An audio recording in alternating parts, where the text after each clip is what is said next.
ইডিসিবিআইয়ের অতি তৎপরতা দিয়ে রাজ্য সরকার বা শাসক দলের পিঠে কারাপশনের স্ট্যাম্প সেটে কয়েকজন শাসক দলের নেতামন্ত্রীকে গ্রেপ্তার করে দলবদলের হিড়িক লাগিয়ে দিয়ে কৃত্রিম পরিবর্তনের আবহাওয়া তৈরি করে 2021 বিধানসভা নির্বাচনে বঙ্গজয়ের ছক কষেছিল ভারতীয় জনতা পার্টি। সঙ্গ দিয়েছিল নির্বাচন কমিশন, টার্গেট ছিল 200 আসন, হোয়াটসঅ্যাপে গঠিত হয়েছিল মন্ত্রিসভা, এমনকি তৈরি হয়েছিল শপথ গ্রহণের জামা প্যান্ট। কিন্তু নির্বাচনী ফলাফলে 200 আসন তো দূর কি বাদ, ডবল ডিজিটে আটকে যায় ভারতীয় জনতা পার্টি। যদিও সে যাত্রায় কোনো রকমে লোডশেডিং করে মমতা বন্দ্যোপাধ্যায়কে হারানোর মিথ্যা সুবাদে কেন্দ্রীয় বিজেপির কাছে রাতারাত্রি বঙ্গ বিজেপির মুখ হয়ে ওঠে শুভেন্দু অধিকারী। আসে পঞ্চায়েত ও পৌরসভা নির্বাচন। শুভেন্দু অধিকারী সনাতনী হিন্দুত্ববাদের ঝোড়ো প্রচারে পঞ্চায়েত ও পৌরসভা নির্বাচনে কোনো রকমে খাপ খুলতে পারা তো দূরের কথা, বেশ কয়েকটা জায়গায় জামানত জব্দ হয় বঙ্গ বিজেপির বেশ কয়েক জায়গায় জামানত জব্দ হয়ে যাওয়ার পর কেন্দ্রীয় বিজেপি এটা বুঝতে পারে কেবলমাত্র ইডিসিবিআই দিয়ে বা শুভেন্দু অধিকারী সনাতনী হিন্দুত্ববাদ দিয়ে বঙ্গ জয় করা সম্ভব নয়। শুরু হয় আদালতের এক অংশকে প্রভাবিত করা। রাজ্যের যে কোনো প্রান্তে ঘটে যাওয়া যে কোনো তুচ্ছ তাচ্ছিল্য ঘটনা সরাসরি শটাং আসতে শুরু করে হাইকোর্টে। হাইকোর্ট নির্দেশ দেয় ইডিসিবিআইয়ের হাতে গ্রেপ্তার হতে শুরু করে বঙ্গের যেসব জায়গায় ভারতীয় জনতা পার্টি দুর্বল, সেই সব জায়গায় শাসক দলের হেভিওয়েট নেতা মন্ত্রীরা। একদিকে ইডিসিবিআই, আর একদিকে আদালত, আর তার সঙ্গে যোগ হয় মিডিয়া। 2024 লোকসভা নির্বাচনে অনায়াসে 300+ আসন নিয়ে কেন্দ্রে বিজেপি ক্ষমতায় আসতে চলেছে। বাংলায় বিজেপির আসন বাড়বে, শাসক দলের আসন কমবে। ইলেকট্রনিক্স মেনস্ট্রিম মিডিয়াগুলোর অপপ্রচার, আদালতের এক অংশের সাহায্য এবং ইডিসিবিআইয়ের অতি তৎপরতায় 18 থেকে নেমে 12 আসনে আটকে যায় বঙ্গ বিজেপি। লাগাতার মিডিয়ার অপপ্রচার, ইডিসিবিআইয়ের অতি তৎপরতা এবং আদালতের এক অংশের সহযোগিতা পাওয়ার পরেও বঙ্গ বিজেপির এহেন ফলাফলের পর কেন্দ্রীয় বিজেপির কাছে লিক হয়ে যায় শুভেন্দু ফানুস। 2024 লোকসভা নির্বাচনে সম্পূর্ণরূপে লিক বা পাঞ্চার হওয়ার পর বঙ্গ বিজেপি থেকেও ভরসা উঠতে শুরু করে কেন্দ্রীয় বিজেপির, যে কারণে পরবর্তী উপনির্বাচনগুলোতে একেবারে হাল ছেড়ে দেয় কেন্দ্রীয় বিজেপি। কিন্তু 2026 বিধানসভা নির্বাচনে বঙ্গে নিজেদের পায়ের তলার জমি ধরে না রাখতে পারলে আগামী দিনে বাংলা থেকে বিজেপি তলিয়ে যাবে বা বিজেপি নিশ্চিহ্ন হয়ে যাবে, এটা বুঝে গিয়ে 2026 বিধানসভা নির্বাচনের আগে কিছুটা চাগিয়ে উঠেছে কেন্দ্রীয় বিজেপি।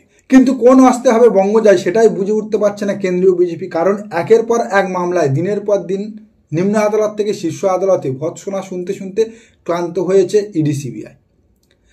কারণ সম্পূর্ণ ভারতীয় জনতা পার্টির শীর্ষ নেতৃত্ব বা স্বরাষ্ট্র দপ্তরের নির্দেশে ইডিসিবিআই মিথ্যা মামলা সাজিয়ে একের পর এক তৃণমূলের হেভিওয়েট নেতামন্ত্রীকে গ্রেপ্তার করেছিল।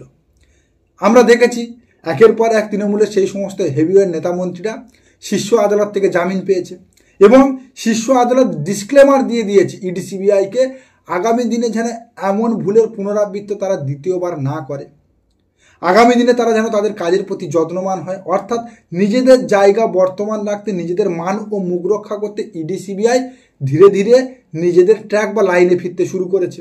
2024 লোকসভা নির্বাচনের আগে এবং পরে লাগাতার মিথ্যা খবর ছড়ানো বাংলার মেনস্ট্রিম ইলেকট্রনিক্স মিডিয়া থেকে সাধারণ মানুষ মুখ ঘোরাতে শুরু করেছে।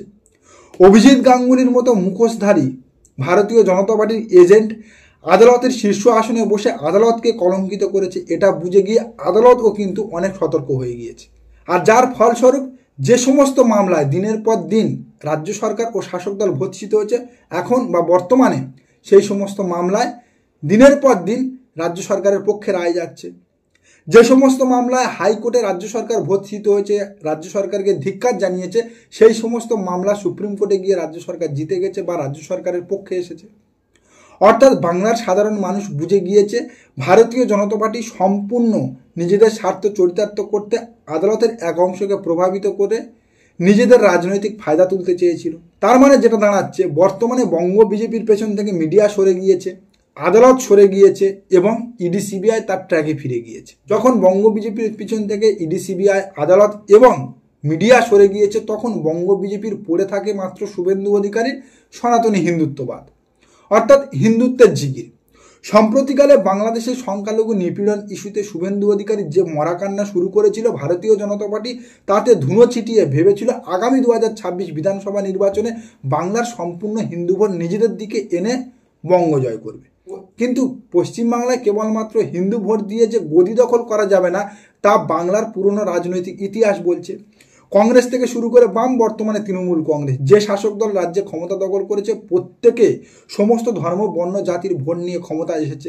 কেবলমাত্র হিন্দু ভোট বা কোনো এক সম্প্রদায়ের ভোটকে ব্যতীত রেখে বাংলার গদি দখল আগেও সম্ভব হয়নি, আগামী দিনেও হবে না।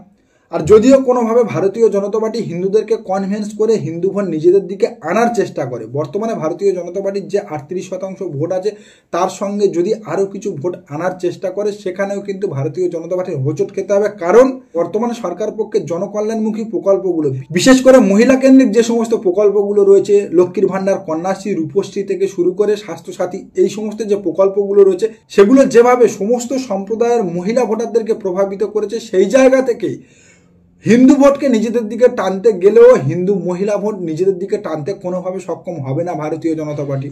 অর্থাৎ রাজ্য সরকারের জনকল্যাণমুখী প্রকল্প বকলমে শাসক দল বা শাসক দলের জনকল্যাণমুখী প্রকল্পগুলো শাসক দলের ভোট ভাণ্ডার যে ভরিয়ে দিচ্ছে, সেই জায়গা থেকে কোনো এক সম্প্রদায়ের ভোট সম্পূর্ণরূপে নিজেদের দিকে টানার চেষ্টা করলেও সেই সম্প্রদায়ের মহিলা ভোটারদের ভোট কিন্তু শাসক দলের বিপক্ষে যাবে না বা ভারতীয় জনতা পার্টির দিকে সম্পূর্ণরূপে ঢলে যাবে না, তা কিন্তু বিগত একের পর এক নির্বাচনে প্রমাণিত হয়েছে। অর্থাৎ সম্পূর্ণ হিন্দু ভোট নিজেদের দিকে টেনে যে ভারতীয় জনতা পার্টি বঙ্গজয়ের স্বপ্ন দেখছে, সেই গুড়েও কিন্তু আপাতত বালি রয়ে গিয়েছে।